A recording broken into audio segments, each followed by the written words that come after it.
자, 우리 옆에 한 번 더 인사하십시다. 사랑합니다. 축복합니다. 네, 새해 첫 주일입니다. 우리 성가대 박수 한번 해주시기 바랍니다. 네, 성가대가 멤버가 좀 바뀌었어요. 오늘 일 때문에 못 오신 분도 있지만 성가대 멤버가 좀 바뀌셨고요. 또 올 한 해도 아름다운 찬양으로 우리 예배를 또 풍족케 하고 하나님께 영광 돌려달라고 또 우리 함께 격려해 주시고, 우리 지휘자 장로님 또 반주자 오늘 멋있었죠? 마지막에 드르륵 멋있었어요. 반주자도 또 수고해 주실 텐데 오늘 또 격려해 주시면 감사하겠습니다. 자, 여러분 한번 따라 하실까요? 하나님은 우리를 교회로 부르셨습니다. 네, 아멘. 이제 새해 첫 주일인데 이 절기상 오늘은 주연절이 됩니다. 주연절 일주인데, 주연절이 뭐냐면요, 예수님이 세례 요한에게 세례를 받고 이제 하나님의 아들로서 세상에 자신을 드러내신 때를 기념하는 게 주연절이에요.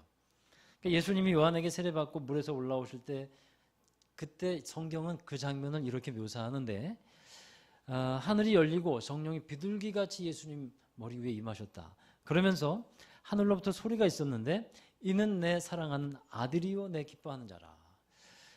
이 장면은요 마치 대관식과 같은 거예요.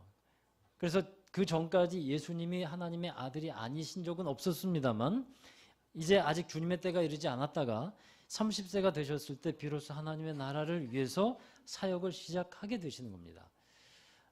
여러분, 공생의 사역을 시작하시면서 예수님께서 가장 먼저 하신 말씀이 뭔지 잘 아시죠? 마가복음 1장 15절, 이게 복음서마다 약간 차이가 있는데요, 마가복음 1장 15절에서는 때가 찼고 하나님의 나라가 가까이 왔으니 회개하고 복음을 믿으라 말씀하고 있습니다. 마가복음에서는 이 복음을 믿으라고 뒤에서 말씀하고 있는데, 이 복음의 내용이 뭐냐면 바로 예수 그리스도입니다. 그래서 복음을 믿으라 하는 이 말은 곧 예수 그리스도를 믿으라 하는 말과 같은 의미예요. 우리 교회의 올해 표어가 하나님의 나라 복음이 이끄는 교회입니다.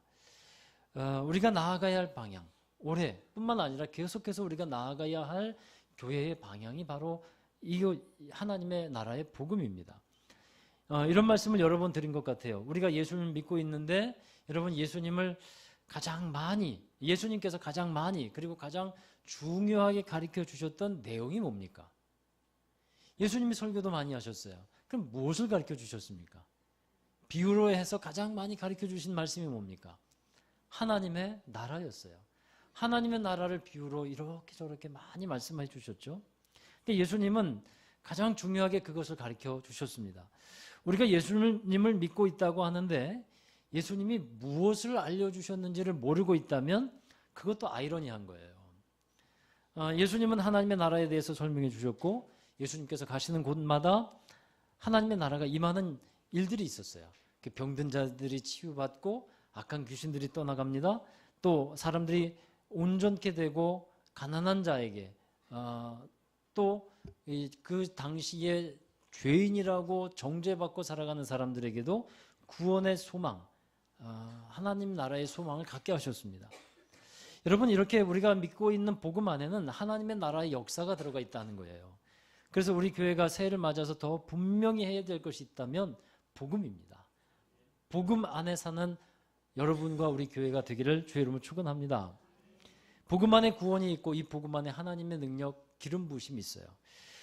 제가 한 책을 사서 읽고 있는데 이 책 제목이 아주 도전적이에요. 기독교가 당신을 실망시켰다면 이라고 하는 책 제목입니다. 라비 제커 라이어스라는 분의 책인데, 현재 많은 사람들에게 인정받고 있는 탁월한 기독교 변증가입니다. 아직 다 읽지는 않았는데 왜 사람들이 기독교에 대해서 실망하는가, 그 이유를 그가 책 앞부분에 이렇게 얘기를 해요. 하나님이 사람이 생각했던 분이 아니거나 사람이 만든 틀에 하나님이 맞지 않는다고 생각할 때 실망한다는 거예요. 그래서 즉 하나님이 사람의 생각대로 행하시지 않는다거나 사람의 기대에 못 미쳤을 때 사람은 기독교에 대해서 실망한다는 겁니다. 여러분, 사람들이 하나님에 대해서, 예수님에 대해서 잘 알지 못한다는 거예요. 그 책에서 그 다음에 이렇게 말씀하고 있어요. 그래서 기독교에 대해서 실망하는 분이 있다면 그분에게 권하고 싶은 말은 예수님을 더욱더 잘 알아보자라는 거예요. 무지한 가운데 살아가는 것, 그게 죄는 아니겠지만 미덕이 될 수도 없고요. 더 모르기 때문에 어떤 때는 죄를 행하는 경우도 많이 있습니다. 자, 여러분, 그러면 교회는 어떨까요? 어떤 경우에 사람들이 교회에 대해서 실망을 할까요? 이것도 마찬가지가 되는 것 같아요. 사람이 정해놓은 교회에 대한 기대치가 있어요. 사람마다. 근데 그 기대치를 교회가 충족시켜주지 못할 때, 그때 사람은 교회에 실망을 한다는 겁니다. 그러면 거꾸로 생각해 보면, 그럼 교회는 사람의 기대를 충족시켜주는 곳인가? 여러분 어떻게 생각하세요? 교회는 사람의 기대를 충족시켜주는 곳인가? 그럴 수도 있고 꼭 그렇지만은 아닐 수도 있습니다. 그래서 교회가 어떤 곳이어야 하는지, 교회 안에서의 성도의 신앙생활은 어떠해야 하는지를 우리가 잘 알아야 돼요. 그런 면에서 오늘부터 설교하게 될 이 고린도전서는 교회가 과연 무엇인지, 또 교회가 어떠해야 되는지에 대해서 잘 알려주고 있습니다. 고린도전서는 사도 바울이 고린도에 있는 교회, 고린도 교회에게 쓴 편지인데, 고린도라는 곳으로 사도 바울이 주후 52년경에 전도하러 들어가요. 당시 고린도는 아주 큰 항구 도시였습니다. 무역과 상업이 발달했는데 항구 도시이다 보니까 여러 민족들이 섞여 있고 왕래가 많았어요. 그러다 보니까 다양한 종교가 또 혼합이 됩니다. 그리고 도덕적으로, 윤리적으로, 성적으로 아주 타락한 도시였어요. 당시에 이런 말이 있었어요. 고린도인이 되어라 라는 말이, 누구에게 그런 말을 하면 무슨 뜻이었냐면 창녀 또는 창부, 그런 사람이 되어라 하는 뜻이었어요. 그만큼 고린도 지역이 타락한 그런 도시였다 하는 겁니다. 자, 이런 곳에서 바울은 전도를 합니다. 하나님의 나라 복음, 십자가의 복음을 전하면서 교회를 세워가는 거예요. 사실 고린도 교회는요, 말씀을 보면 알지만 문제가 많은 교회였어요. 그러하기에 바울은 역으로 교회가 어떠해야 되는지 말씀을 통해서 우리에게 잘 가르쳐주고 있습니다. 먼저 교회의 주인은 하나님이시라는 것을 꼭 기억하시기 바랍니다. 여러분 2절의 말씀에 보면 고린도에 있는 하나님의 교회라고 소개하고 있어요. 고린도에 있는 하나님의 교회. 하나님의 교회라는 말이 우리 마음에 새겨져야 되는데, 우리나라 이단 중에 안상홍 증인회 있지 않습니까?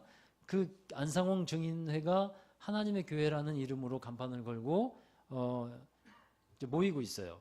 그러하기 때문에 우리가 이 하나님의 교회, 참 좋은 말인데 거기서 쓰고 있기 때문에 좀 구분을 잘 해야 됩니다. 한 번은 그 하나님의 교회 그 사람들 만나서 왜 하나님의 교회냐라고 물어봤더니요, 이 구절을 꺼내더라고요. 고린도전서 1장 2절에 이 말씀을, 여기에 하나님의 교회라고 되어 있지 않냐라고 하더라고요. 그래서 제가 그랬어요. 이게 그게 아니라 이것은 일반 명사라는 거죠. 당신들만 하나님의 교회가 아니라 우리도 하나님의 교회에 다닌다고. 여러분 그런 구별을 아시겠죠?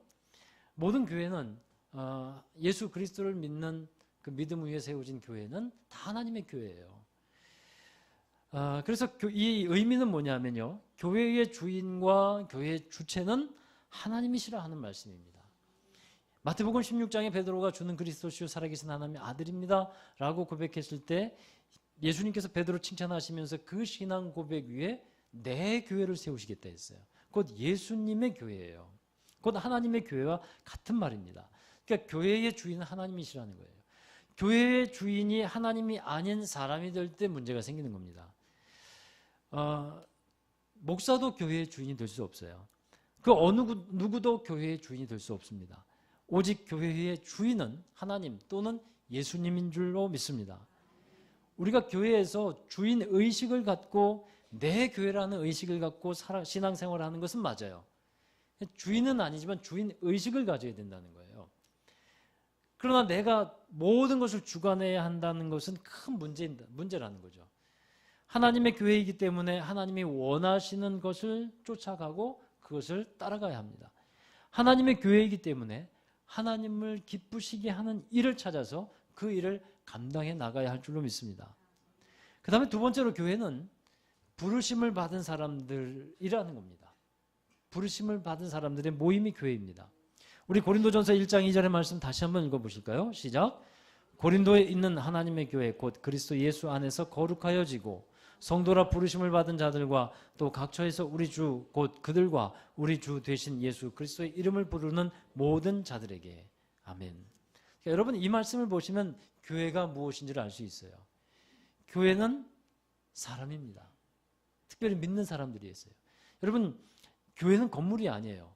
교회의 정의가 뭐냐면 하나님께 부름을 받아서 예수 그리스도를 믿음으로 받아들인 믿음의 사람들의 공동체. 이게 교회의 정의라고 할 수 있습니다. 여러분 이런 말을 혹시 들어보셨는지요? 건물이 전도합니다.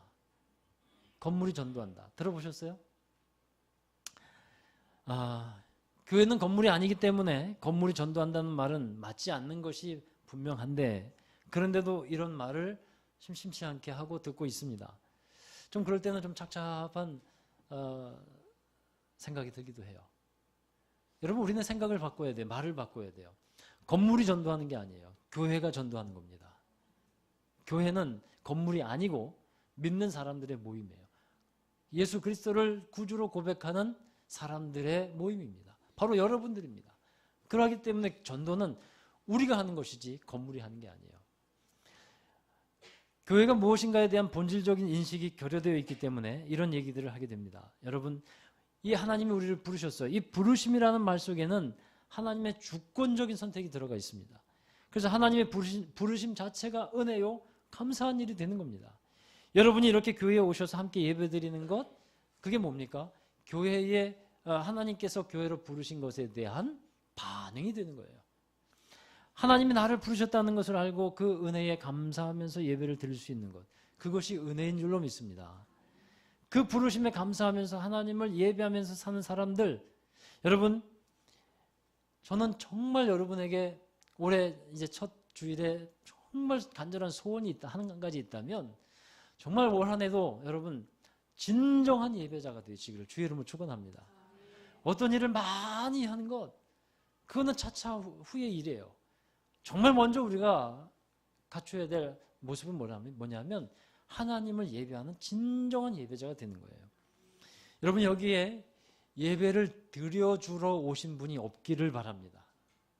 예배를 드려주러. 자, 작년에 이 개척교회 한 목사님이 이런 고충을 얘기한 것을 들었어요. 작은 상가의 교회를 개척했는데 사실 정말 힘들고 어렵죠. 그 어려운 처지를 알고서 서울의 큰 교회에서 신앙생활을 하던 작은 아버지가 교회에 나오시기로 했다는 거예요. 그래서 잘 됐네 라고 말을 해줬어요. 그런데 예배 인원이 몇 명 되지 않은 상황에서 그런 분이 오셔서 한 자리만 채워줘도 개척교회 해보면요 안 해보면 말을 마세요. 해보신 분들은 얼마나 한 사람이 중요한지 몰라요. 정말 앉아만 있어도 감사한 거거든요. 사실 그렇습니다.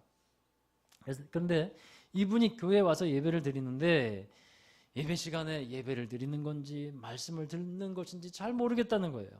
그냥 팔짱을 끼고서 고개를 푹 숙이고 때론 꾸벅꾸벅하면서 조는 것 같은데 그러면서 예배를 드린다는 겁니다. 그런데 꼭 예배가 끝나고 나면 와서 이런 얘기를 하는 거예요. 김 목사, 설교는 그렇게 하면 안 돼. 그렇게 하면 성도들이 못마땅하게 받아들이는 거야. 그런 얘기는 하지 마. 이런 식으로 작은 아버지가 얘기를 하더라는 거예요. 그래서 그 목사님이 그때 알았대요. 작은 아버지가 예배를 드리러 온 것이 아니고 예배를 드려주러 왔구나. 드려주러 왔구나. 여러분, 우리가 하나님이 우리를 부르셨는데 부르심의 이유가 뭔지 아십니까? 하나님의 백성 되게 하시는 거예요. 하나님의 백성의 제1의 특징은 하나님을 예배하는 자입니다. 하나님이 이스라엘 백성들을 애굽에서 불러내셨잖아요. 그 이유가 무엇인지 분명히 말씀하고 있어요. 우리 출애굽기 8장 1절의 말씀 함께 읽습니다. 여호와께서 모세에게 이르시되 너는 바로에게 가서 그에게 이르기를 여호와의 말씀에 내 백성을 보내라. 그들이 나를 섬길 것이니라. 섬긴다는 말은 다른 성경 번역본에 보면 예배할 것이라고 되어 있어요. 여러분, 하나님을 예배하는 백성 하기 위해서 불러내셨다는 거예요. 우리도 그러합니다.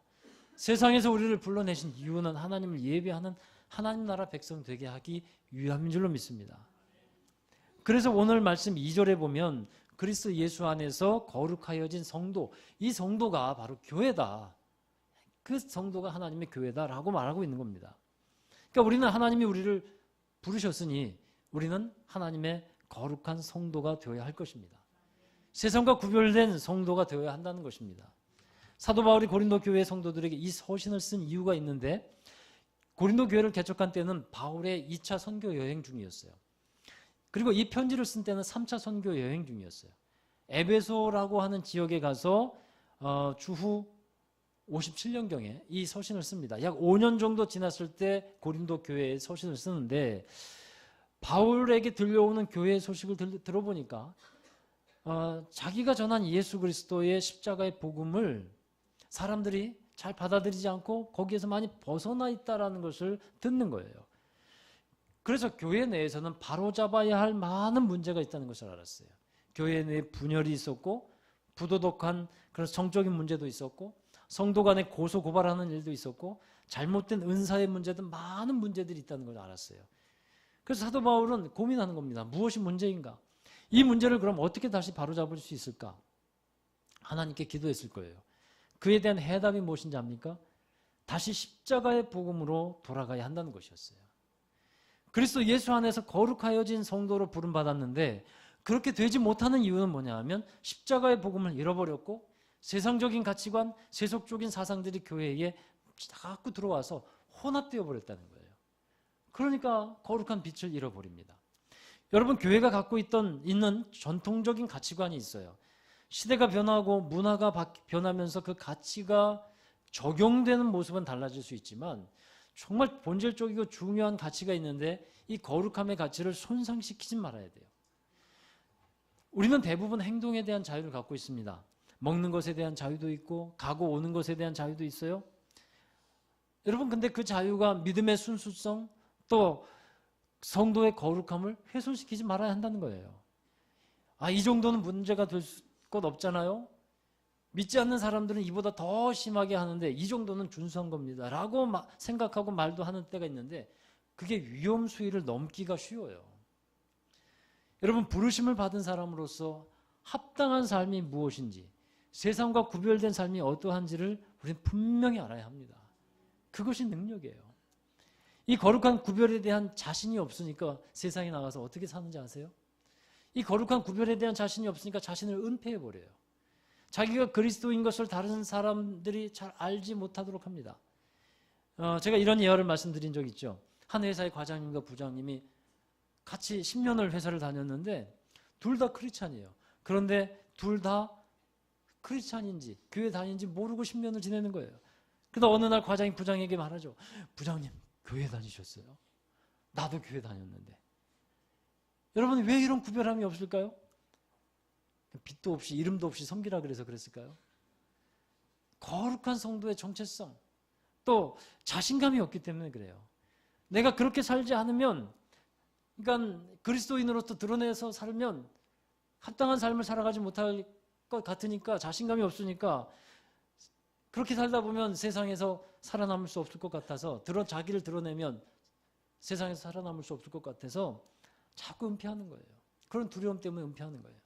사랑하는 여러분, 여러분의 말로, 여러분의 행동과 삶으로 나는 그리스도인입니다, 나는 하나님을 믿는 사람입니다, 그 사실을 드러내며 살아가시는 여러분 되기 바랍니다. 그리고 오늘 말씀의 세 번째는, 하나님이 부르신 교회는 하나 되어야 한다는 사실이에요. 고린도 교회에 가장 큰 문제와 걱정거리가 있었는데, 그것은 성도들이 하나가 되지 못하는 데 있었어요. 바울이 글로에라고 하는 성도의 편에 들어보니까 교회 성도들이 크게 4개로 나눠져 있다는 거죠. 어떤 사람은 바울에게, 어떤 사람은 게바에게, 그 베드로, 그다음에 어떤 사람은 아볼로에게, 어떤 사람은 예수 그리스도에게 속해 있다고 말하는 겁니다. 말하자면 같은 교회를 섬기고 있는데 나는 누구 편, 너는 누구 편, 이렇게 나눠져 있는 거예요. 여러분, 이게 참 기가 막힌 겁니다. 바울이 이에 대해서 뭐라고 말씀합니까? 자기에게 속해 있다고 하는 사람의 손을 들어주는 게 아니에요. 이렇게 교회가 서로 나누어져 있는 것은 옳지 않다는 겁니다. 그래서 바울은 계속 세례에 대한 얘기를 하죠. 내가 세례를 준 사람이 몇 안 된다. 그러니까 아마 세례를 받은 사람이 나는 바울에게 속했다. 또 이런 주장을 자꾸 하는 것 같아요. 그런 영향이 있었던 것 같아요. 그러니까 그 세례에 대한 얘기를 하면서 17절에 보면 그리스도의 십자가가 헛되게 하지 말라고 하는 일을 말씀을 하고 있어요. 그러니까 자꾸 이렇게 나눠지는 일은 그리스도의 십자가가 헛되게 될 뿐이다라는 겁니다. 여러분, 예수님이 십자가에서 이루신 일에 대해서 에베소서 2장에서 잘 말씀하고 있는데, 예수님의 십자가는 화목케 하는 일을 하셨어요. 하나님과 우리 사이에 막힌 담을 허물어 내셨고, 사람과 사람 사이의 중간에 막힌 담을 무너뜨렸어요.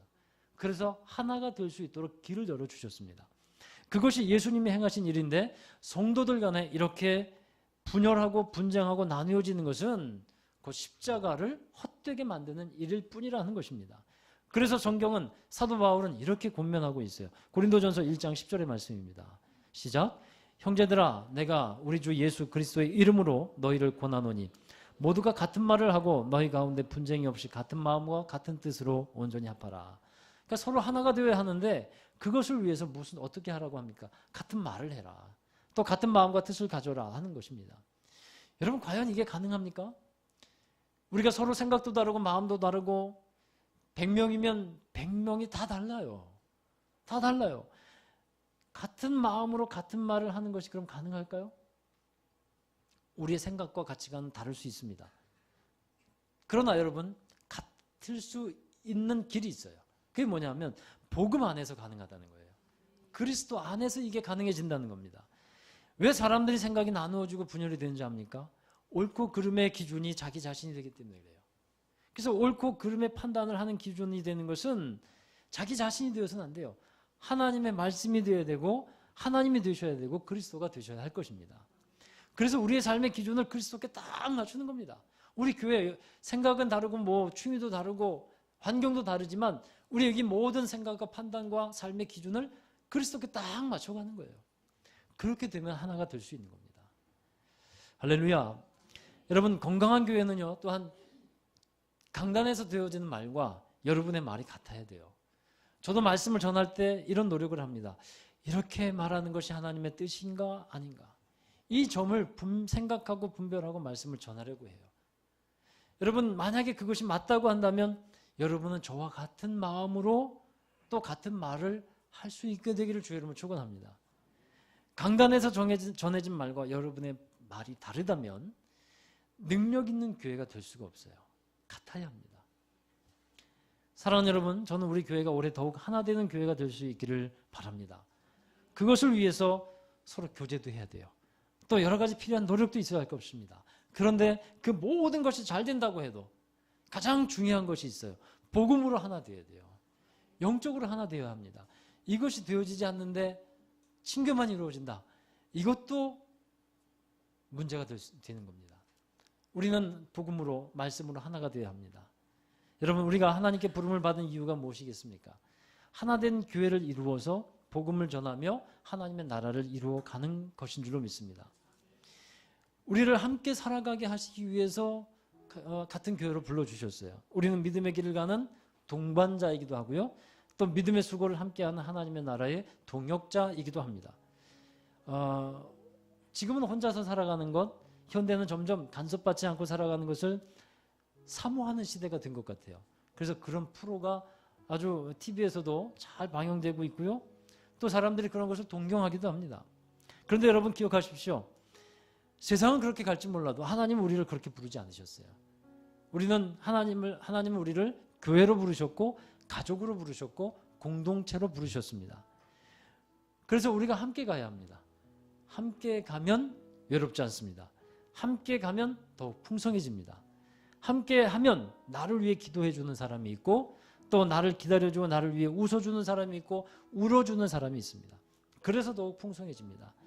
여러분, 우리가 함께 할 때 그 안에서 하나님의 능력을 더욱더 강하게 경험하게 될 줄로 믿습니다. 우리가 한 사람이 주님과 동행하는 것이기도 하지만 우리가 함께 주님과 동행하는 것이기도 합니다. 주님이 우리를 부르셨으니 우리 모두 함께 주의 길에 동행하는 여러분 되시기를, 그 은혜가 있기를 주의 이름으로 축원합니다. 잠깐 기도하겠습니다. 하나님, 감사합니다. 우리를 교회로 부르셨으니 우리가 거룩한 성도들 되게 하여 주시고 하나님의 나라의 복음을 믿고 그 복음을 위해서 살아가는 저희들 되게 하여 주시며 그 복음으로 하나 되어 하나님의 나라를 이루어가는 모든 믿음의 사람들 되게 하여 주옵소서. 올 한 해도 주님께서 주시는 풍성한 은혜 가운데 쓰임받게 하여 주시옵시며 놀라운 하나님의 영광을 드러내는 우리 교회와 하나님의 성도들 되게 하여 주시옵소서. 감사하며 예수 그리스도의 이름으로 기도하옵나이다. 아멘. 이어서 우리 성찬식을 함께 거행하도록 하겠습니다. 우리 함께